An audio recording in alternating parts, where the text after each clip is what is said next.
effort that we gave those last 60 minutes was incredible. For that reason, we absolutely deserve it. How would you describe what you guys were thinking in the final sequence of plays? I was really frustrated myself. I had a silly turnover. I knew Malik Brown was a guy who really gets his hands in places, and the fact I didn't, do anything else with the ball placement really got under my skin. But then it was time to get a stop. We've been here before, and we were just very ready to get a stop, and we did that. And then, Seth Trimble, I love you. Love you too, Elijah. The ball came to me, and nothing. Let the shot go, knock it down. What was Hubert saying to you all in the timeout? You guys were obviously aggressive minutes. Yeah, it was a 4 minute. It was a 4 minute type of game. Every 4 minutes we win in the second half. We knew we weren't necessarily doing everything that we needed to do to cut it down early in the second half. So that 8 minute timeout and that 4 minute timeout were huge. We won both of them, thankfully. So it took some A lot of guys on this team, this is their first time playing in this rivalry. What do you think they learned this sort of tradition of rivalry to do? This shit is real. Y'all saw it. It's like no other game. No other game is going to be as loud as that, other than the game at Camden. So it's real. The atmosphere is real. And these fans, the alumni and the coaches, they'll die for this. You see, it's crazy. You talked about knowing the importance of the rivalry, going back to your brother playing here. Now, one of the guys that you showed, you're talking about highlighting, what do you feel to kind of be cemented in kind of UNC? It's a surreal feeling. It's crazy. I haven't even thought about that when I go to sleep tonight.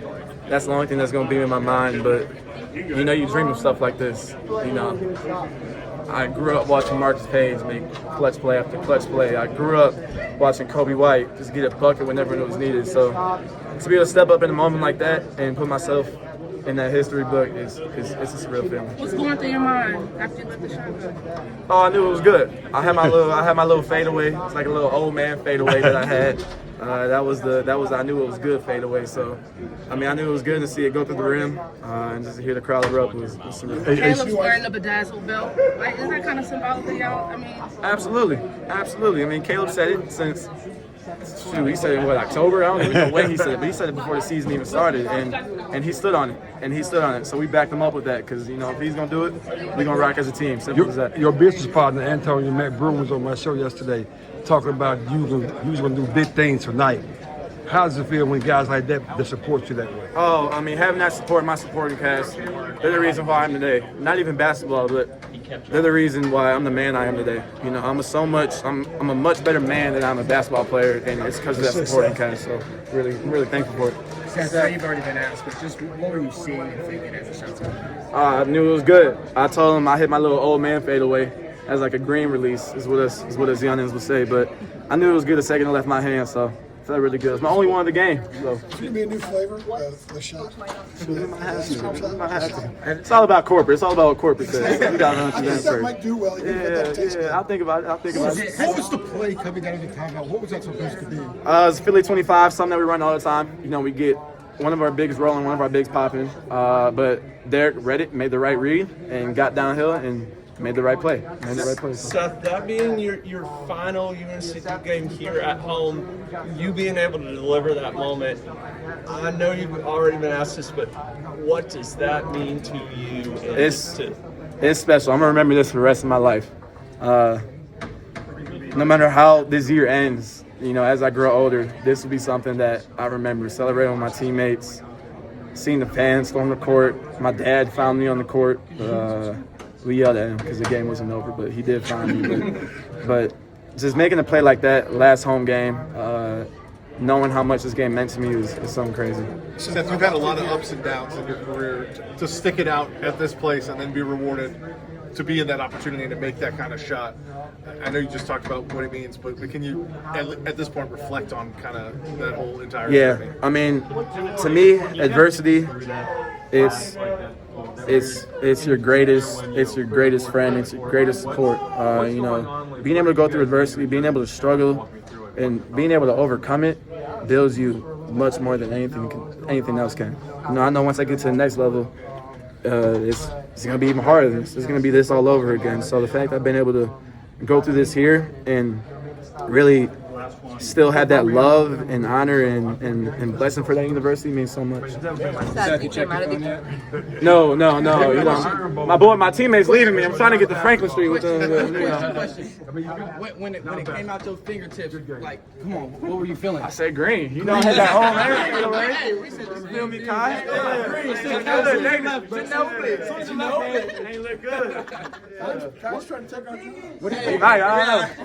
What did Hubert say to you as far as like anything motivational necessary in that moment? No, honestly, my teammates were the most motivational ones. They were telling me to step up and go help win that game. You know, even after I had that turnover at the end of the game, they were saying, "We know who you are. We believe in you. Go win if the ball comes to you." So. You're Hubert's only 4-year player. Yeah, man. For you to get that for him in this moment, for this team, this season, sure. what does that mean?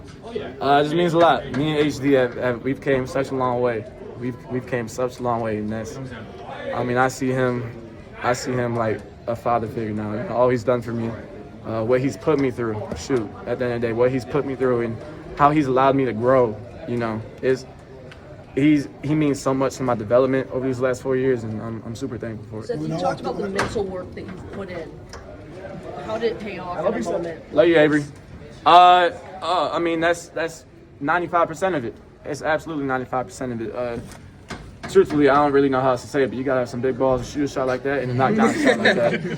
And it's a lot of kudos to the work that I put in off of the court. When I walked in here and talked to Garrison Brooks for a second, he said, "You're the guy that had to take the shot. You're the guy that had to make the shot, especially with the way things have changed. You got dudes from the past that are saying you're the one that needs to take the shot. Is that the connection that you feel to this program when they're saying you're the one that needed, and they're happiest that you're the one that took the shot? Absolutely. Every alumni that you saw here today, every former coach, I see as a big brother, a father figure, a mentor. Like Coach Williams, I see him as a mentor, as a father figure. Even Coach Larry Brown, you know, he reaches out to me all the time, and it just means so much. So just to continue to have that support from them, from who I consider my big brothers, guys like Garrison, Theo, Kenny, it means so much. This was the first game winner for UNC with under a second left since the Luke May shot. Jeez, Did you watch that? Do you remember? Yeah, absolutely. I was on my couch watching that. I got up, jumping up and down. That was before I had to stop being a Carolina fan because I couldn't be biased in my recruitment. So I can still enjoy that year. So there's a young dude on this couch today that saw you do this. Yeah. You're part of that now. It's never going away. That's crazy. Have you sort of processed all this yet? No. I will when I go to bed, but I got a night to enjoy with my team because, you know, we deserve this. And, you know, we're gonna celebrate. So. What was the biggest shot you hit before this? Biggest shot? Before this? Yeah, probably in high school. I guess I hit a buzzer beater my junior year to take us to like essentially the Elite Eight, and it really ain't been none since that. How much time was on it? Buzzer beater. Oh, it was a buzzer beater. Yeah. I'm so proud of you, dog. I was telling him, man, you like a big brother. Hey, you cemented now. Yes, sir. You cemented. You're a legend. I'll take it. You said the Luke May shot. Assist. Come on now. Mr. Do It All, utility guy. Seth, you're going to be on these highlight reels forever now, man, with Caleb Love and all these other guys. What's that like for you, knowing that you're probably going to be on that Smith Center video from here on out? It's crazy. I mean, like this is what I came here for, man. It means a lot. Like I'm getting emotional, but I mean, it's what I came here for. Moments like this, games like this, and just to be that kind of player for my team means everything. You need to get the Franklin guys. Seth, You hear him? you had the first, 5 points of the game for UNC. How do you think, consistent momentum kind of helped you throughout the game? How did you kind of adjust? Yeah, Marcus told me, I feel like I struggled, especially in home games, coming out the gate and, kind of getting to it right away for the team's sake. So today he told me right to it and just be a huge help for this team. So I was able to kind of get a little bit of a boost going for the team. I know we jumped out I know we got down like a 13-point deficit, but just trying to do my part.